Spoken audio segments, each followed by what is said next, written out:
નમસ્કાર વિદ્યાર્થી મિત્રો, ધોરણ 12 વિષય ગુજરાતી એમાં આજે આપણે પાઠ 24નો અભ્યાસ કરીશું, જેનું નામ છે શરત. મિત્રો, આ એક નવલિકા છે જેના લેખક છે એન્ટવ ચેખોવ. આ લેખક છે એ રશિયાના છે મિત્રો, અને એમનું પુસ્તક છે ધ બેટ એ એમણે લખ્યું છે. એનું ગુજરાતી અનુવાદ છે એ ડૉક્ટર રમેશ ઓઝાએ કર્યું છે, અને જેનું નામ એમણે શરત રાખ્યું છે. આપણે પહેલાં આ જે લેખક છે રશિયન એના વિશે જોઈએ તો એન્ટવ પાવલોવિયા ચેખોવ એ રશિયાના ખ્યાતનામ વાર્તાકાર તેમજ નાટ્યકાર હતા. તેમનો વ્યવસાય ડૉક્ટરનો અને મોસ્કો સ્ટેટ મેડિકલ યુનિવર્સિટીમાંથી તબીબી ઉપાધિ પ્રાપ્ત કરી હતી. માત્ર રશિયામાં જ નહીં પણ વિશ્વના તેમની વાર્તાઓ વાચકોને વિવેચકો દ્વારા પુરસ્કૃત થઈ છે. રશિયાના આ આધુનિક વાર્તાકારને પુસ્કિન એવોર્ડ પ્રાપ્ત થયો હતો. ધ સીગલ, ધ એરિઓયાર્ડ એમના વિશ્વવિખ્યાત નાટકો છે. હવે જેને આપણે હૃદય કે અંતરાત્મા કહીએ છીએ ને, એને પોતાનો સ્વભાવ છે. મનુષ્ય જેમ જેમ જગતનો અનુભવ એમને થાય છે તેમ તેમ ધન, સત્તા, કીર્તિ, વાસના, અહંકાર એને વળગતા જાય છે ને હૃદય એનો સ્વભાવ ગુમાવે છે. ઉત્તમ સત્યો એવું ઔષધ છે જેનાથી હૃદય કે અંતરાત્માનું આપણું જે સ્વાભાવિક તેજ છે એ આપણને પાછું મળે છે. જો નાના હોઈએ ને મિત્રો, ત્યારે આપણને પૈસાની કે સત્તાની કે અહંકાર એવું બધું આપણામાં ન હોય, પણ જેમ જેમ તમે આ દુનિયા સાથે રહેતા થાવ, જેમ જેમ મોટા થતા જાઓ, તમારી સમજ છે એ વધતી જાય, એમ દરેક વ્યક્તિ, દરેક માનવીને આ લાગુ પડે છે કે એની અંદર જે દુનિયાની આ બાહ્ય ભૌતિક વસ્તુઓ છે, જે ભોગવિલાસ છે, એના આકર્ષણો વધતા જાય છે. પણ ઉત્તમ સત્યનું ઔષધ એટલે કે જે વાસ્તવિકતા છે જીવનની, એ જો સમજાઈ જાય તો આપણું સ્વાભાવિક તેજ છે આપણને પાછું મળે છે. એ કઈ રીતે, એ આપણી આ વાર્તાની અંદર જણાવ્યું છે. જો એન્ટવ ચેખોવની આ જાણીતી વાર્તા છે એમાં કઈ વાત છે તો કે 20 લાખનું ઇનામ જેને મળવાનું છે એવો યુવાન વકીલ 15 વર્ષ જેલમાં રહ્યા પછી પુસ્તકો, ગ્રંથોના સેવનથી અલૌકિક ભાવજગતનો સ્વામી બને છે. લૌકિક ધનલાલસાને ઠોકર એ મારે છે. લેખકે અહીં કળાની સાથે જીવન મૂલ્યને પ્રગટ કર્યું છે. આપણે જોયું ને મિત્રો કે આ મૂળ વાર્તા છે ધ બેટ, જે લેખકની જે આ વાર્તા છે ને એન્ટવ ચોખેવે જે લખી છે એનું નામ ધ બેટ છે.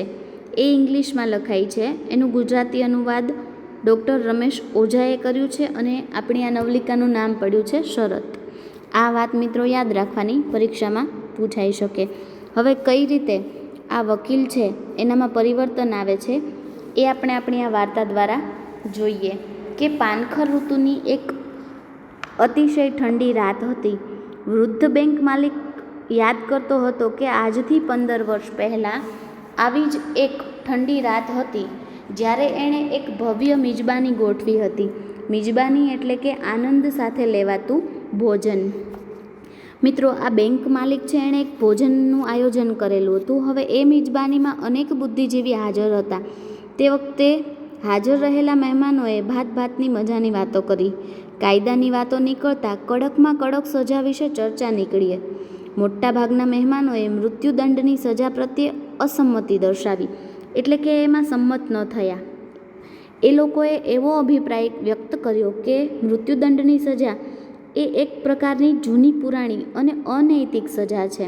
એક મહેમાને તો કહ્યું કે મૃત્યુદંડ તો ખરાબ અને અમાનુષી સજા કહેવાય. કેટલાક મહેમાનોએ એવો અભિપ્રાય વ્યક્ત કર્યો કે દેહાત દંડની સજાને આજીવન કેદની સજામાં ફેરવી નાખવી જોઈએ.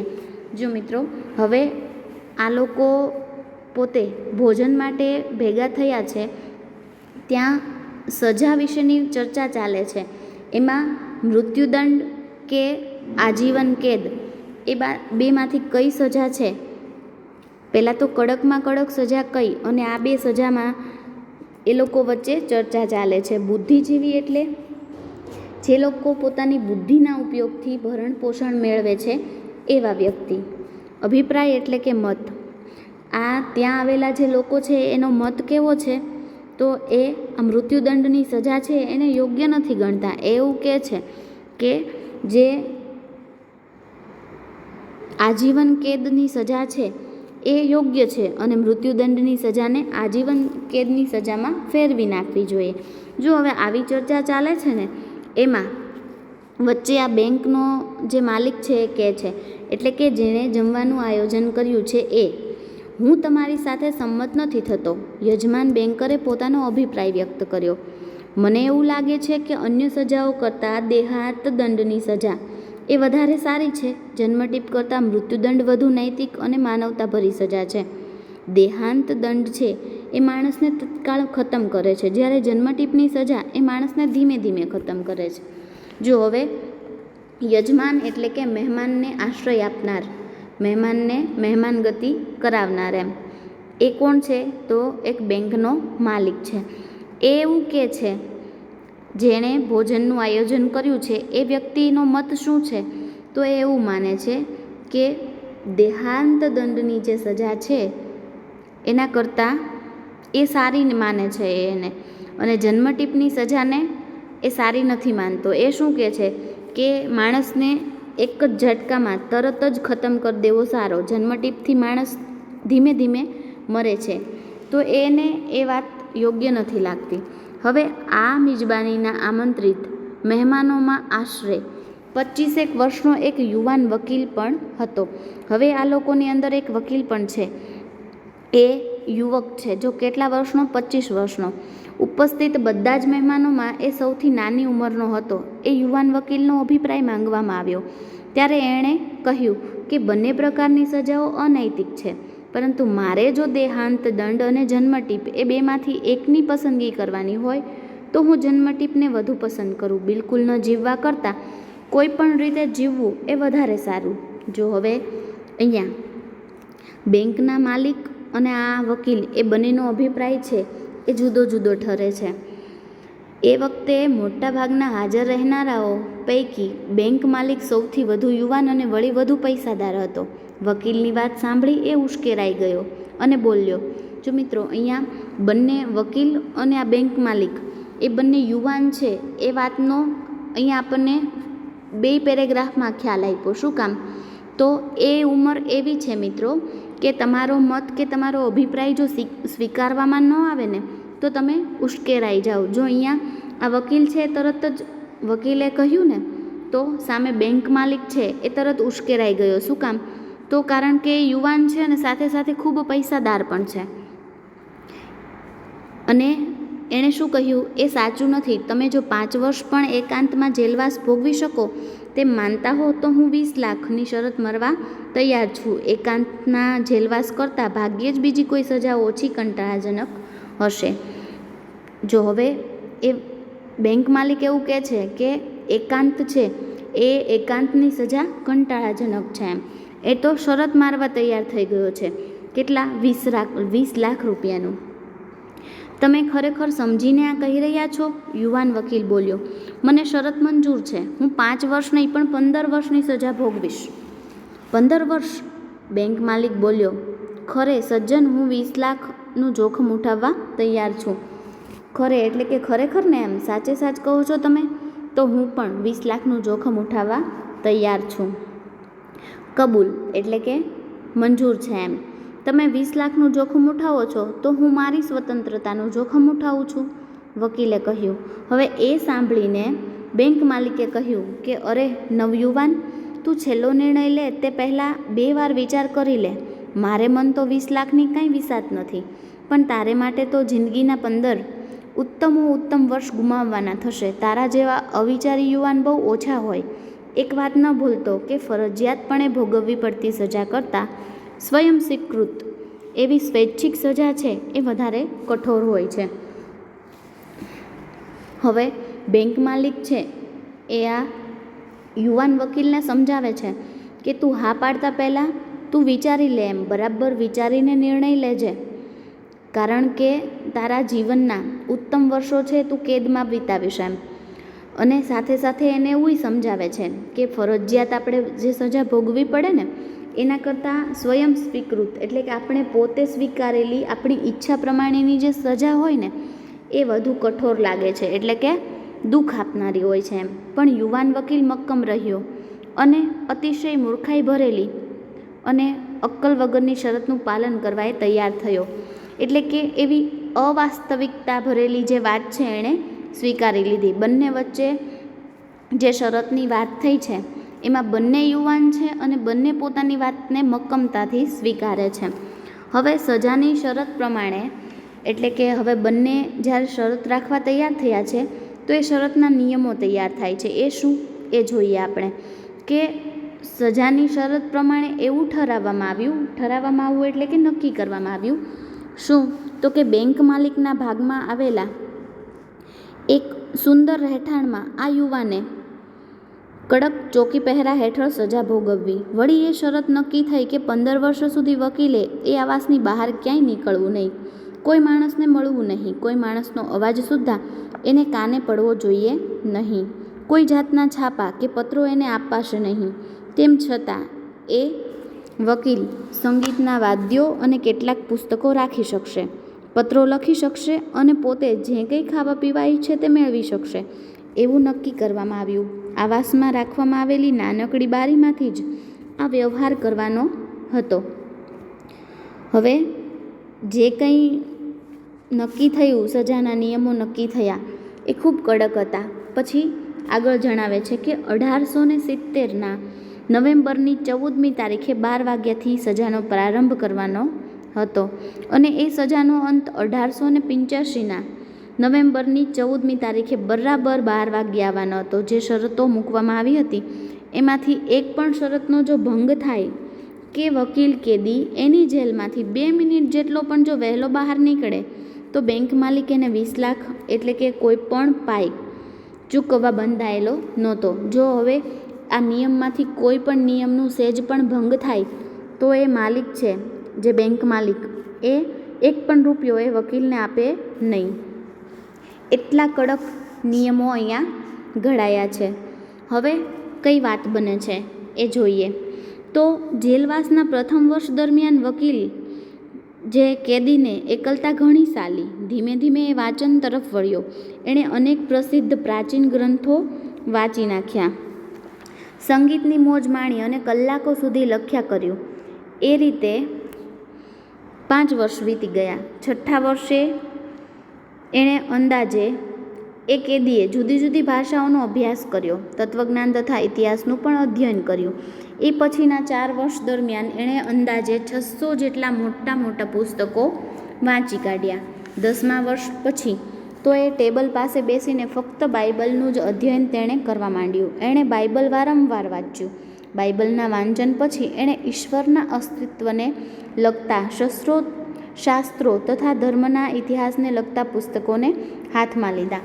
એટલે કે આ બધા વાંચન પછી જે ઈશ્વરના અસ્તિત્વને, એટલે કે એના ઈશ્વર છે એ વાતને સ્વીકારે છે, એને લગતા જે શાસ્ત્રો છે અને ધર્મને લગતા પુસ્તકો છે એ એણે વાંચવાનું શરૂ કર્યું. જેલવાસના છેલ્લા 2 વર્ષ દરમિયાન એણે જુદા જુદા વિષયો પર ઘણા બધા પુસ્તકો વાંચી કાઢ્યા. એણે જગતના મહાન લેખકો એના પુસ્તકો વાંચ્યા. તદુપરાંત પ્રાકૃતિક વિજ્ઞાન, રસાયણશાસ્ત્ર અને ઔષધશાસ્ત્રના ગ્રંથો પણ વાંચ્યા. કોઈને કદી સાંભળવામાં ભાગ્યે જ આવ્યો હશે એવો એ બનાવ હતો.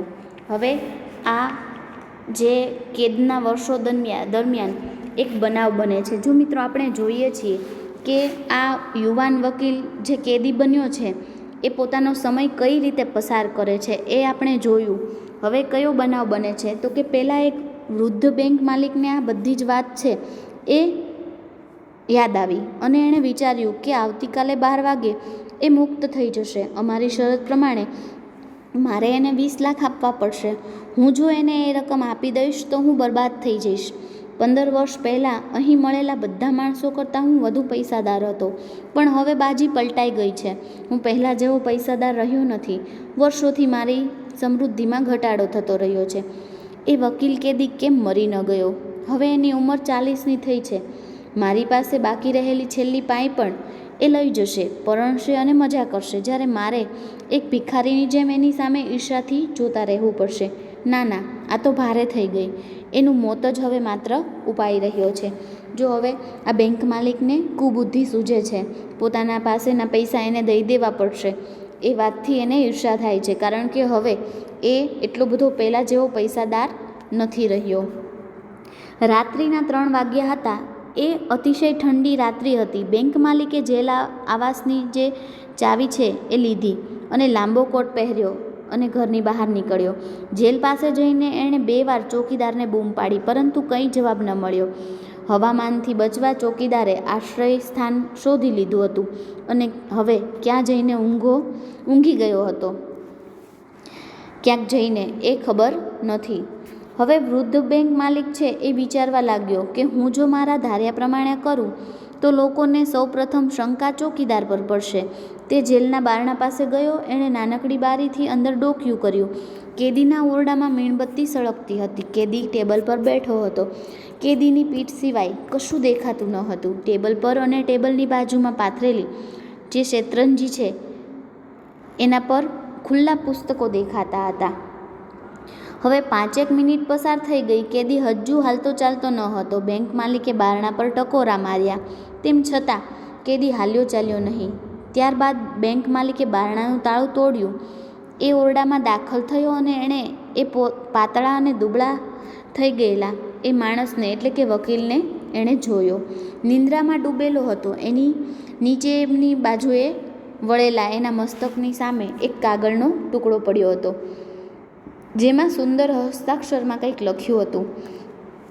બેંક માલિકને વિચાર આવ્યો, અરે બિચારો, એ ઊંઘે છે અને કદાચ 20 લાખના સ્વપ્નો માણતો હશે, પણ એના માથે ભમતા મોત વિશે એને કશી ખબર નથી. લાવ, જોઉં તો ખરો કે એણે કાગળના ટુકડામાં શું લખ્યું છે. જો હવે આ બેંક માલિક છે એને ઊંઘતો જોઈ અને એને એવું લાગે છે કે આ પૈસા એને મળવાના છે ને, એ ખુશીમાં, એ મોજમાં એ ઊંઘે છે એમ, પણ એના માથે મોત ભમી રહ્યું છે, એટલે કે હું એનું મૃત્યુ બનીને આવ્યો છું એની એને ખબર નથી. એણે કાગળનો ટુકડો હાથમાં લીધો અને નીચે મુજબ વાંચવા માંડ્યું. જો હવે જે કાગળમાં લખ્યું હતું એ શું હતું? એ હવે લખ્યું છે કે આવતીકાલે 12 વાગ્યે મને મારી સ્વતંત્રતા પાછી મળશે અને અન્ય લોકો સાથે હળવા અને મળવાનો અધિકાર મળશે. પરંતુ આ ઓરડો છોડીને બહાર હું સૂર્યપ્રકાશ જોઉં તે પહેલાં મારે તમને કંઈક કહેવું છે. પૂરેપૂરી સમજદારીપૂર્વક હું તમને જણાવવા માંગુ છું કે તમે લોકો જેને જગતની સારી ચીજો ગણો છો, એમાંથી એક પણ ચીજ મારે જોઈતી નથી, એટલે કે હું એને ત્યજું છું એમ, કારણ કે મૃત્યુ એ બધાનો નાશ કરશે એ વાતની મને બરાબર ખબર છે.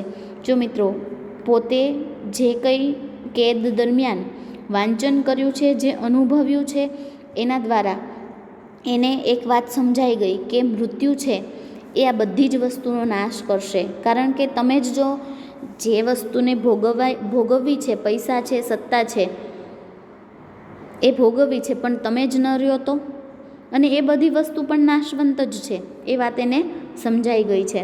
15 વર્ષ સુધી મેં પાર્થિવ જીવનનો અભ્યાસ કર્યો છે.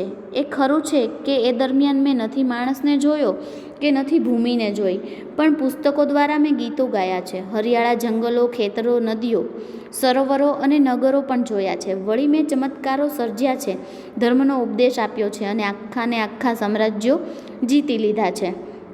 હવે એ અહીંયા પોતે જે વાંચન દરમિયાન જે જ્ઞાન મળ્યું છે એની વાત કરે છે. એણે કાગળમાં લખ્યું છે કે મેં ભલે બહારની દુનિયા નથી જોઈ, આ ધરતીને નથી જોઈ, બહારના માણસને પણ નથી જોયા, છતાં પણ એ બધું જ એણે પોતાના વાંચનમાં અનુભવ્યું પુસ્તકો દ્વારા, અને એણે પોતે સામ્રાજ્યને જીતી લીધું છે. સામ્રાજ્યને જીતી લેવું એટલે શું? તો કે જે અલૌકિક જ્ઞાન છે એ એને મળી જાય છે, એને સમજાઈ જાય છે કે આ જે ભૌતિક સંપત્તિ છે એ નાશવંત છે, એની સમજ એને મળી ગઈ છે. તમારા પુસ્તકોએ મને શાણપણ દીધું છે. તમારામાંના મોટા ભાગના માણસો કરતાં હું વધારે શાણો બન્યો છું, એટલે કે હું વધારે ડાયો બન્યો છું. તમે બધાએ તમારી સમજ શક્તિ ગુમાવી છે અને અવળો માર્ગ પસંદ કર્યો છે. તમે અસત્યને સત્ય માની લીધું છે. જો હવે એવું કહે છે કે તમે બધાએ તમારી સમજ શક્તિ ગુમાવી છે, એવું શું કામ કહે છે? કારણ કે જે આપણે બધા છીએ જે પોતે કેદમાં રહી અને જે જ્ઞાન મેળવ્યું છે એ સિવાયના બહારના બધા લોકો છે એને તો આ ભૌતિક સંપત્તિ છે એ જોઈએ છે અને એનું જ એ લોકોને હંમેશને માટે એ મેળવવી જ છે એમ. એટલે એવું કહે છે કે તમે સમજશક્તિ ગુમાવી છે અને અવળો માર્ગ પસંદ કર્યો છે, એટલે કે વિરોધનો માર્ગ પસંદ કર્યો છે અને અસત્યને સત્ય માની લીધું છે એમ. જે નાશવંત છે એને તમે સત્ય માન્યું છે. તમે બધાએ તમે જેના સહારે જીવન ગુજારો છો એ સિદ્ધ કરવાના આશયથી મારે મન જે રકમ સ્વર્ગ સમાન હતી તે 20 લાખની રકમનો હું સ્વીકાર કરવા માંગતો નથી. એટલે જો એ પૈસાને એ નકારે છે. એ રકમ મેળવવા માટેના મારા અધિકારથી મારી જાતને મુક્ત કરવા માટે હું નિર્ધારિત સમય કરતાં 5 કલાક વહેલો અહીંથી ભાગી છૂટીશ અને એ રીતે શરતનો ભંગ કરીશ. જો હવે એ એવું કહે છે કે તમે જેના સહારે જીવન ગુજારો છો ને, જીવન જીવો છો ને, એ સિદ્ધ કરવાનો એને પોતાનો જે આશય છે, એટલે કે એ આ લોકોને સાબિત કરવા માંગે છે કે જે પૈસા સ્વર્ગ સમાન છે એનો એ ત્યાગ કરે છે. બાકીના લોકો તો એને સ્વર્ગ સમાન માને છે. જે આ બેંકનો માલિક છે એ પણ પોતાના પૈસા ન જાય એના માટે કેવું ખરાબ કામ કરવા એ તૈયાર થઈ જાય છે, એ આપણે જોયું. પણ ખરેખર એ અવળો માર્ગ છે એ વાત એને સમજાઈ ગઈ છે. કોને? તો કે જે કેદી વકીલ બન્યો છે, વકીલ છે જે કેદી બન્યો છે એને. બેંક માલિકે પત્ર વાંચવાનું પૂરું કર્યું ત્યારે એ દિગ્મૂઢ થઈ ગયો. તેણે પત્રના એ પાનાને ટેબલ પર મૂક્યું અને પેલા વિચિત્ર માણસને કપાળે ચુંબન કર્યું અને રડતો હોય તેમ બહાર નીકળી ગયો. તેની આખી જિંદગીમાં કદી કોઈ સમયે એને પોતાના પર આટલો બધો ધિક્કાર નહીં ઉપજ્યો હોય. બીજે દિવસે સવારે પહેરેગીર આવ્યો અને તેણે સમાચાર આપ્યા કે કેદી એટલે કે વકીલ છે ભાગી છૂટ્યો છે અને પેલા વૃદ્ધ બેંક માલિકે છુટકારાનો દમ લીધો, એટલે કે નિરાંતનો શ્વાસ લીધો. એને હાશકારો થઈ ગયો. મિત્રો, અહીંયા આપણો આ પાઠ પૂર્ણ થાય છે. બેંક માલિકને પોતાના પૈસા જશે એની ચિંતા હતી, એટલે અંતમાં જ્યારે આ કેદી ભાગી જાય છે, જે વકીલ છે એ પૈસા એને નથી આપવા પડતા, એટલે એ શાંતિ અનુભવે છે. જ્યારે આ કેદી યુવાન છે એ પોતાને જે જ્ઞાન મળ્યું છે, જે અલૌકિક જ્ઞાન મળ્યું છે એ મેળવી અને પોતે ખુશ છે. અને અહીંયા આ પાઠ પૂર્ણ થાય છે. શબ્દ સમજૂતી અને સ્વાધ્યાય છે એ મિત્રો તમારે તમારી સ્વાધ્યાયની બુકમાં લખવાનો છે. નવા એકમ સાથે આપણે ફરી મળીશું. આવજો.